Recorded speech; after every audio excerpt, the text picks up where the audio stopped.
Je vous salue dans le beau et précieux nom de Jésus-Christ. C'est encore un plaisir pour moi de vous retrouver aujourd'hui pour continuer la parole, bien le message que nous avions entamé.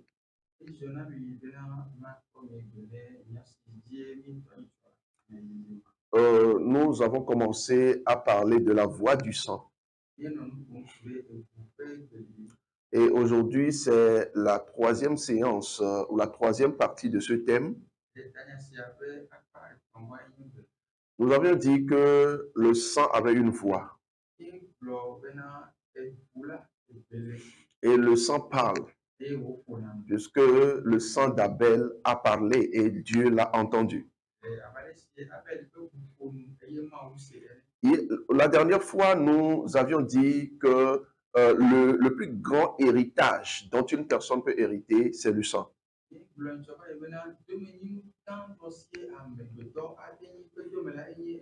Alors, si vous êtes issu d'une personne qui a une malédiction, vous prenez automatiquement cette malédiction.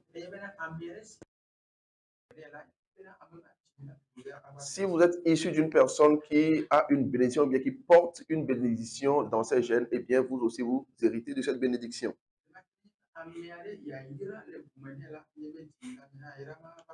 Nous avons dit également que le péché est génétique. Et cet aspect est important, il est très important que nous puissions suivre et bien comprendre cette partie. Nous avons dit la dernière fois que la Bible dit dans Ézéchiel chapitre 18, le verset 4, l'âme qui pêche, c'est elle qui mourra. C'est-à-dire que le fils ne mourra pas pour le péché du père. Mais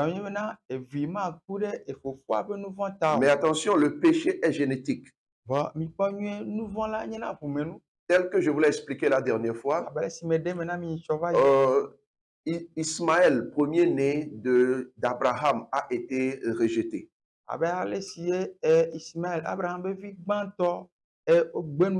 Isaac également a transmis la bénédiction à Jacob au lieu de Saül. Et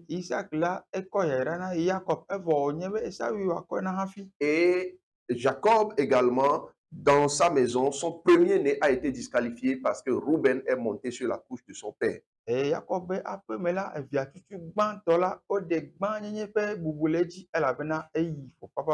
en cela que je vous disais que le péché est génétique. Pourquoi est-ce que Rouben a été poussé pour poser un tel acte? Parce que dans ses gènes se trouve quelque chose qui disqualifie les premiers-nés.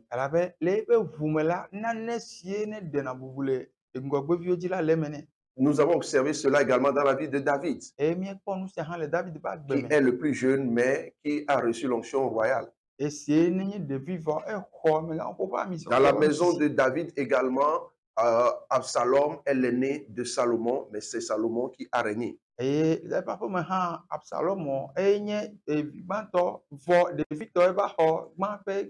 c'est pour cela qu'il est dit que Jésus-Christ est le premier-né d'entre plusieurs frères. Et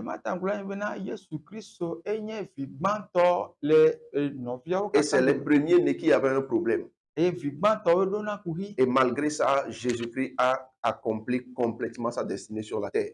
Amen. Donc, Jésus-Christ est la solution à la malédiction. Et il est important d'avoir la révélation. Le sous-thème qui retient notre attention aujourd'hui,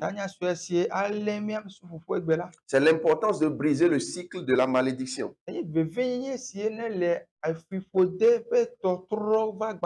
L'importance de briser le cycle de la malédiction. Alors, nous avons vu dans la maison de Jacob que son premier-né Rouben a été disqualifié. Maintenant, Joseph aussi est un fils de Jacob qui a vécu un certain nombre d'épreuves dans sa vie. Il a été rejeté. Il a été vendu par ses frères. Il a été trahi. Il a été mis en prison. Ensuite, il est sorti de la prison et il a été élevé par Pharaon. Suite à cela, il a eu des enfants. Dans Genèse chapitre 46, 46, le verset 20, il est dit: il naquit à Joseph au pays d'Égypte, Manassé et Éphraïm, que lui enfanta Asnath, fille de Potiphéra, prêtre d'On. Alléluia. Amen. Donc, il naquit deux fils à Joseph, Manassé et Éphraïm. Donc, après tous les rejets, tout ce qu'il a vécu, Dieu lui a donné Manassé. Mais les noms là déjà posent problème. Manassé veut dire oublier. Le sens dans lequel il a donné ce nom n'est pas mauvais. Mais il a dit: Dieu m'a fait oublier toute ma peine et toute la famille de mon père. Donc Manassé voulant dire oublier,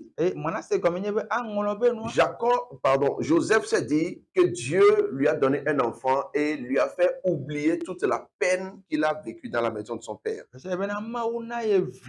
il y a un problème, je vous le dirai. Il a eu un deuxième enfant qu'il a appelé Éphraïm. Éphraïm veut dire double récompense. Pourquoi double? Dans notre contexte, certainement parce que la bénédiction de quelqu'un va s'ajouter à la sienne. Maintenant, Manassé, qui veut dire oublier. Pourquoi Joseph devait oublier la maison de son père? Parce qu'il a enduré plusieurs souffrances, plusieurs épreuves venant de cette maison. Mais oublier quelque chose ne veut pas dire que vous l'avez surmonté. Ou bien surmonter une difficulté ou bien une malédiction ne veut pas dire que vous avez complètement brisé le cycle. Il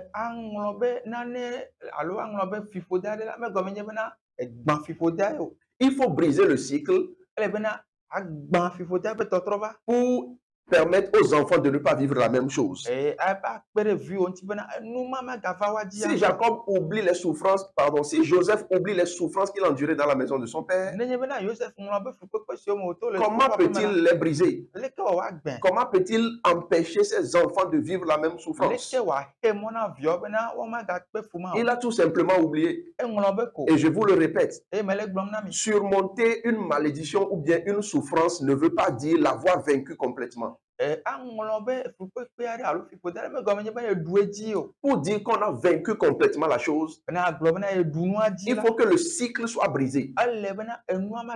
C'est-à-dire que des gens ont vécu ça avant vous. Après avoir vécu ça, vous devez faire en sorte que vos enfants ne vivent pas la même chose.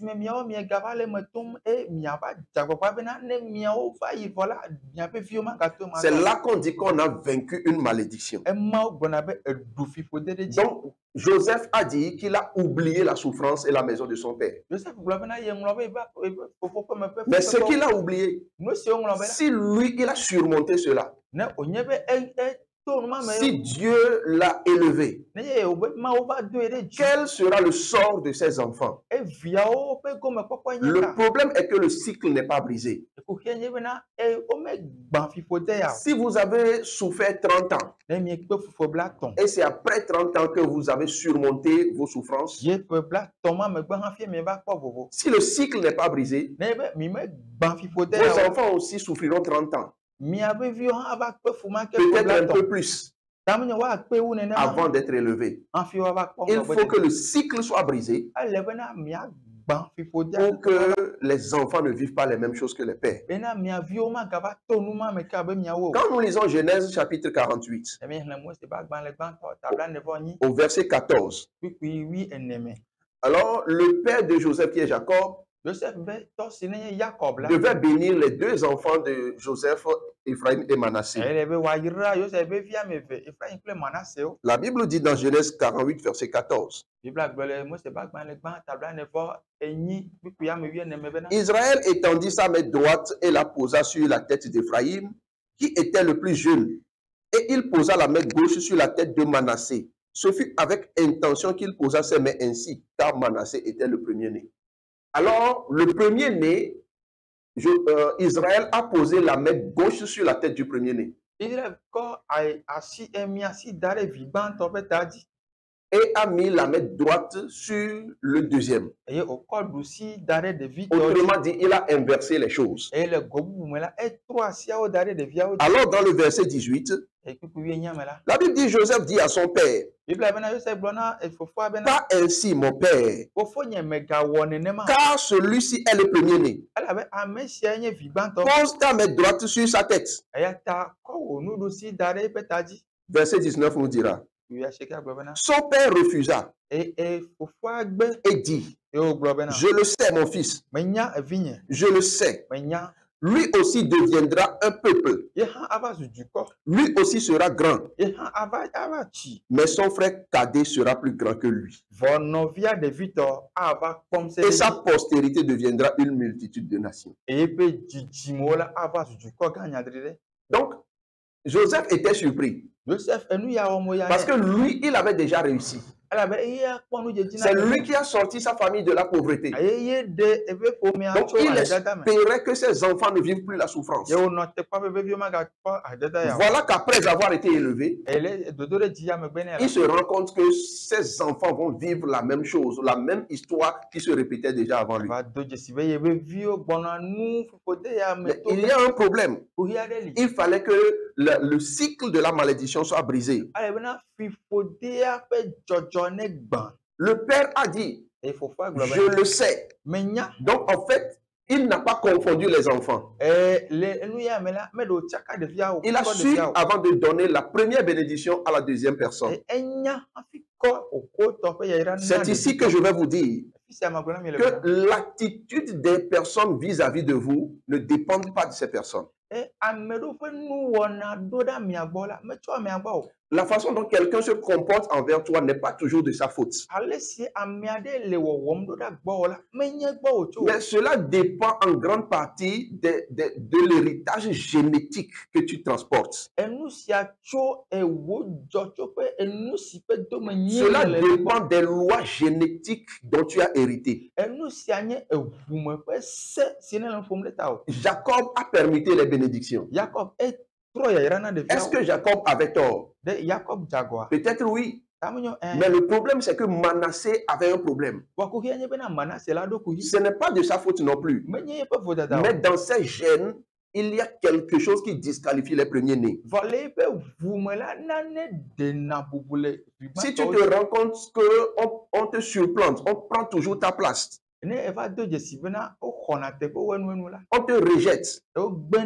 On te méprise. Ce n'est pas toujours la faute des autres. On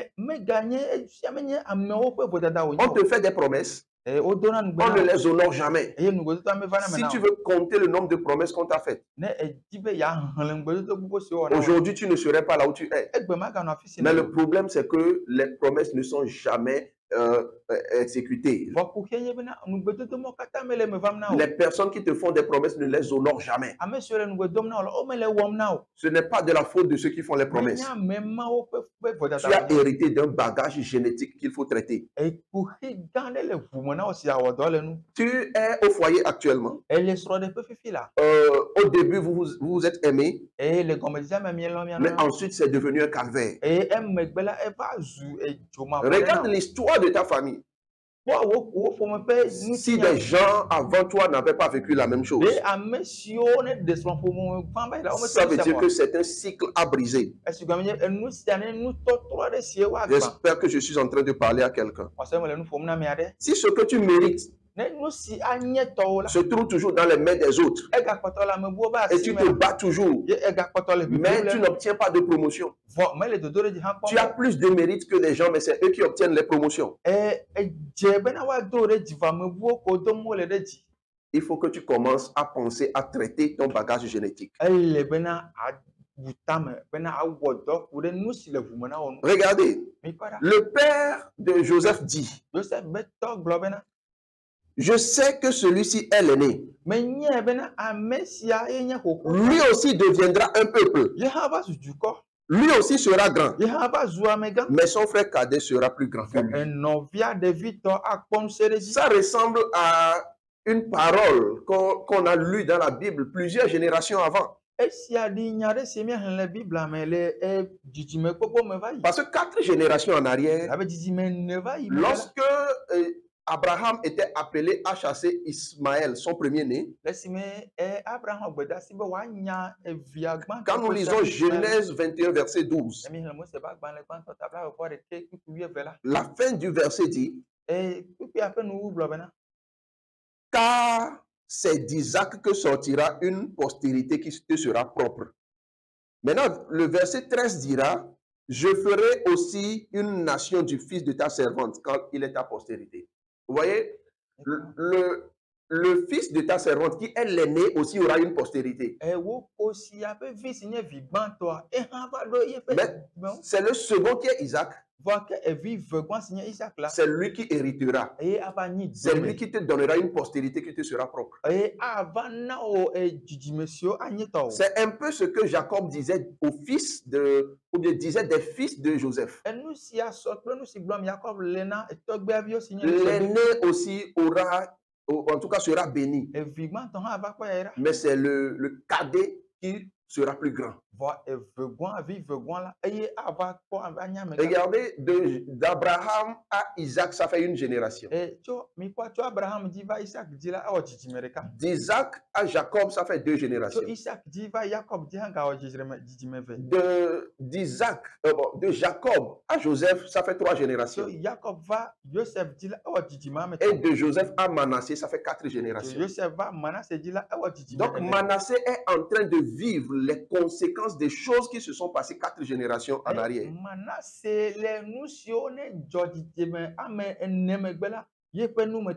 Donc il est important que le cycle soit brisé.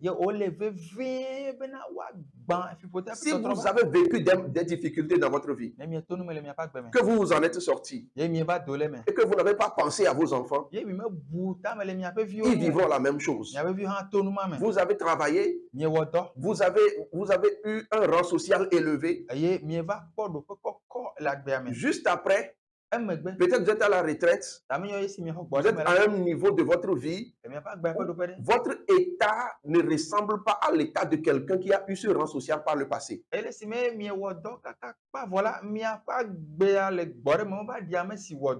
On dirait que vous n'aviez jamais travaillé dans votre vie. Si vous n'avez pas brisé ce cycle, vous pouvez inscrire vos enfants dans des écoles prestigieuses. Vous pouvez veiller à ce qu'ils ont des emplois de grands postes de responsabilité dans les entreprises. Ils connaîtront de l'ascension. Mais à un certain moment, puisque vous n'avez pas brisé le cycle, eux aussi, ils auront une fin semblable à la fin d'une personne qui n'a jamais connu ce rang social. Joseph a connu de l'humiliation. Ensuite, il a été élevé. Mais dans sa famille, son grand frère Rouben a été disqualifié. Il n'a pas traité tout ça. Son fils Manassé aussi sera disqualifié au profit de son petit frère Ephraïm. Regardez David. David a reçu l'onction royale. Mais Saül ne lui a pas tout de suite cédé le trône. Saül a cherché même à le tuer. David s'est battu. Il a fait beaucoup d'efforts. Le Seigneur l'a aidé. Et à un certain moment, Saül est mort et il a pris le trône. David a pris le trône. Il a été élevé par la suite. Mais après ça, il n'a pas brisé le cycle. Avant que son fils Salomon aussi ne s'asseye sur le trône, il y a eu quelqu'un sur le trône qui les a, en tout cas, qui les a humiliés. Absalom a fait en sorte que David même puisse fuir. Salomon a fui. En tout cas, ils ont subi un certain nombre d'humiliations avant que Salomon s'asseye maintenant sur le trône. Pourquoi devait-il vivre la même chose que son père? Alors que vers la fin de sa vie, son père a été élevé. Après avoir combattu, il a eu le trône. Pourquoi, malgré le fait que David était roi, son fils doit encore lutter avant de s'asseoir sur le trône? Parce que David n'a pas brisé le cycle. Il a remporté la victoire, mais il n'a pas brisé le cycle. Il n'a pas fait en sorte que ses enfants soient épargnés des combats que lui a livrés. Il faut que le cycle soit brisé. Si tu m'entends en ce moment, que tu vis des choses, ou que tu as vécu des choses, si tu t'en sors, ne crois pas que c'est fini. C'est un cycle. Il faut que le cycle soit brisé. Si le cycle n'est pas brisé, tes enfants vivront la même chose. Et l'expérience a prouvé que si les enfants vivent les mêmes choses que les pères, les enfants souffrent encore un peu plus que les pères. Donc, de génération en génération, la souffrance s'augmente. Mais je prie pour toi au nom de Jésus. Tes enfants ne vivront pas dans la malédiction au nom de Jésus-Christ. Et si tu m'entends en ce moment, que tu es en train de vivre la même chose que tes pères, je viens déclarer dans ta vie la fin de la malédiction au nom de Jésus-Christ. Il faut que le cycle soit brisé. Dans Luc 22, verset 31, le Seigneur dit, Simon, Simon, Satan vous a réclamé pour vous crimer comme du froment. Verset 32. Mais j'ai prié pour toi, afin que ta foi ne défaille point. Et toi, quand tu seras converti, affermis tes frères. Ici, Satan a réclamé Simon. Jésus a prié pour lui. Avant que Simon, bien Pierre même ne sache qu'il y avait une réclamation sur sa vie. Jésus a arrêté la réclamation avant même que Pierre ne sache. C'est Jésus qui l'a informé. Est-ce que Pierre ne savait pas? Vos enfants ne doivent pas entrer dans le mal avant que vous commenciez à réagir. Ce sera déjà tard. Parce que Joseph a été surpris du fait que la bénédiction de Manassé était en train d'être transmise à Ephraïm. Il faut se lever tôt pour briser le cycle de la malédiction. Ce n'est pas une prière qu'on fait juste comme ça. C'est des prières stratégiques et on prend du temps pour le faire. On prend des temps de jeûne. On se lève dans la nuit et on prie le Seigneur. On brise le cycle de la malédiction. On fait des semences de foi. On pose des actes prophétiques pour que le cycle soit complètement brisé. Hérode a voulu voler l'étoile de Jésus. Il a voulu prendre la place de Jésus.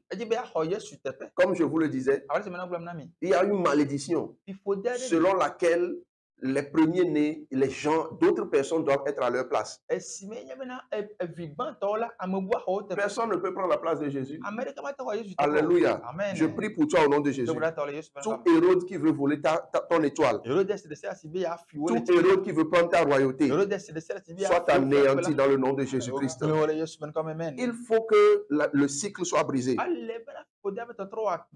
Jésus-Christ fonctionnait avec des lois divines plus fortes que les lois génétiques. Il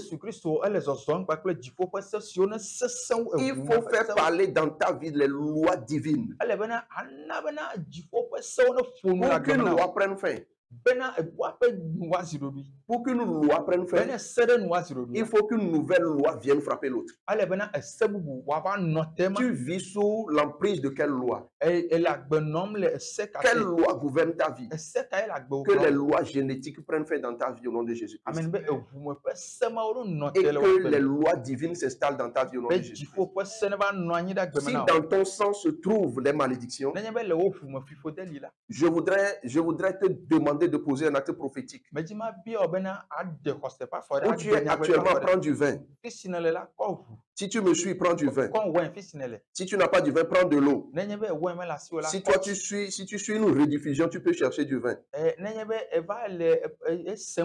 Mais si quelqu'un me suit et que la personne me suit en direct, la personne peut prendre du vin si tu as du vin à la portée ou bien si tu as de l'eau. Et la Bible dit dans Matthieu chapitre 26. Matthieu chapitre 26. À partir du verset 28. Car ceci est mon sang, le sang de l'alliance, qui est répandu pour plusieurs, pour la rémission des péchés. Je déclare au nom de Jésus que ce vin que tu prends, c'est le sang de Jésus-Christ. Et avec ce sang, plus jamais les lois génétiques ne parleront dans ta vie. Mais les lois du sang de Jésus parleront dans ta vie. Pendant que tu bois, je te déclare délivré des lois génétiques au nom de Jésus. Reçois la délivrance complète. Reçois la délivrance complète. Reçois la délivrance complète. Sois complètement affranchi. Et que les lois divines s'installent dans ta vie. Je déclare la fin du cycle de la malédiction dans ta vie. Je le déclare avec autorité et puissance. C'est accompli à partir de maintenant. Dans le beau et précieux nom de Jésus-Christ. Vis maintenant dans la révélation de la nouvelle personne que tu es. Le sang de Jésus-Christ coule dans tes veines. Maintenant, fais parler ce sang. Prends cette nuit de prière de 23h à 1h et déclare que ce sang parle en toi. Établis de nouvelles lois qui vont briser les anciennes lois. Après les 7 nuits, prends 4 jours de prière, de jeûne. 4, c'est le chiffre des saisons. Après le 4e jour, tu déclares une nouvelle saison dans ta vie. Que le nom du Seigneur soit béni dans ta vie. Au nom de Jésus-Christ, je vous donne rendez-vous le mercredi prochain à la même heure sur la même chaîne pour entrer dans de nouvelles révélations. Que le Seigneur vous bénisse. Au nom de Jésus-Christ. Amen. Amen.